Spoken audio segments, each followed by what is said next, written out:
So isang mapagpalang gabi po sa ating lahat. Muli ako si Niat Sebastian and welcome to our daily devotion with Pastor Russell Ocampo. And today, our devotion tackles about sino ang sentro ng Bible. So our concept is all about biblical theology. So ang Biblia ay hindi isang koleksyon ng hiwalay-hiwalay na aklat, kundi isang buo, magkakaugnay na kwento ng plano ng Diyos na tubusin ng sangkatauhan. Sa pamamagitan ng Biblia, unti-unting inihahayag ng Diyos ang kanyang katotohanan at si Jesus ang sentro ng kwento ng kaligtasan mula sa Genesis hanggang pahayag. So our Bible reading is all about Luke chapter 24 verse 27 at mula kay Moises at sa lahat ng mga propeta ipinaliwanag ni Jesus Christ sa kanila ang tungkol sa kanyang sarili mula sa lahat ng kasulatan. So ngayon dadako na tayo sa ating tungkol saan nga ba itong verse na ito. So ang verse na ito ay pinaliwanag ni Jesus sa mga alagad kung paano ang buong kasulatan ay tumutukoy sa kanya. So ang lumang tipan ay naglalaman ng mga propesiya, anino at paghahanda para sa pagdating ng Mesiyas, habang ang bagong tipan ay nagsisiwalat ng katuparan ng kanyang gawain. Ang talatang ito ay nagpapaalala na si Jesus Christ ang sentro at layunin ng buong Biblia. So ngayon dadako na tayo sa ating teaching. So yung first teaching is the Bible is one unified story. So ang Biblia ay isang kwento na nag-uugnay sa lahat ng aklat nito mula sa Genesis hanggang pahayag.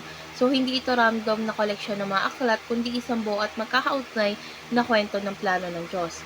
Second teaching is the Bible is all about Jesus. So si Jesus Christ ang sentro ng Biblia, ang bawat bahagi nito mula sa mga propesiya, mga tipolohiya, hanggang sa mga katuparan ng Ebanghelyo ay nagtuturo sa Kanya. Sa Kanya umiikot ang buong kwento ng kaligtasan. Last teaching is the Bible is a story of redemption. So ang pangunahing tema ng Biblia ay ang pagtubos ng Diyos sa makasalanang sangkatauhan. So sa pamamagitan ni Kristo, ang kwento ng kaligtasan ay naging buo at kumpleto at ito ang nagbibigay pag-asa sa mga mananampalataya. So ngayon dadako na tayo sa ating application. So yung first application is study the Bible as a whole. So dapat basahin at pag-aralan ng Biblia na may layunin na maunawaan ng kabuuan nito at tuklasin ang pagkakaugnay ng bawat bahagi upang makita ang plano ng Diyos. Second is study the Bible in a Christocentric way. So dapat natin basahin ang Biblia na may focus kay Jesus Christ. So sa bawat bahagi harapin kung paano ito nagtuturo sa Kanya bilang tagapagligtas at hari.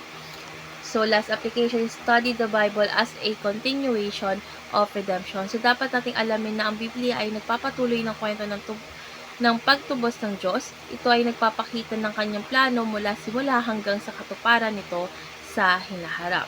So ngayon dadako na tayo sa ating last part. So our last part is our discussion talks about what is the importance of knowing the Bible as one whole story. So yung pagkakilala sa Biblia bilang isang buo at magkakaugnay na kwento ay nagbibigay linaw sa plano ng Diyos para sa sangkatauhan. So hindi natin lubos na maunawaan ng kanyang layunin kung tinitingnan natin ito bilang hiwalay-hiwalay ng mga bahagi. Sa pamamagitan ng pagkakaugnay nito, makikita natin kung paano inihanda ng lupang tipan ang daan para kay Jesus Christ at kung paano tinutupad ng bagong tipan ang mga pangako ng Diyos. So, mahalaga rin ito sapagkat ipinapakita nito na si Jesus Christ ang sentro ng lahat. Ang lahat ng kasulatan ay tumuturo sa Kanya, kaya't ang pag-aaral ng Biblia ay nagiging personal na paglalakbay patungo kay Kristo Jesus. So, sa ganitong pananaw, mas malalim ang ating pananampalataya at ang ating relasyon sa Kanya. So, let's pray na po. Panginoon, salamat sa iyong salita na nagtuturo sa amin ng iyong plano ng kaligtasan. Buksan mo ang aming mga mata upang makita si Jesus Christ bilang sentro ng Biblia at ng aming buhay. Turuan mo kaming basahin ang iyong salita nang may layunin na maunawaan ang kabuuan ng iyong kwento ng pagtubos. Lord God, tulungan mo kaming mamuhay ayon sa iyong plano at maipahayag si Kristo Jesus sa aming buhay.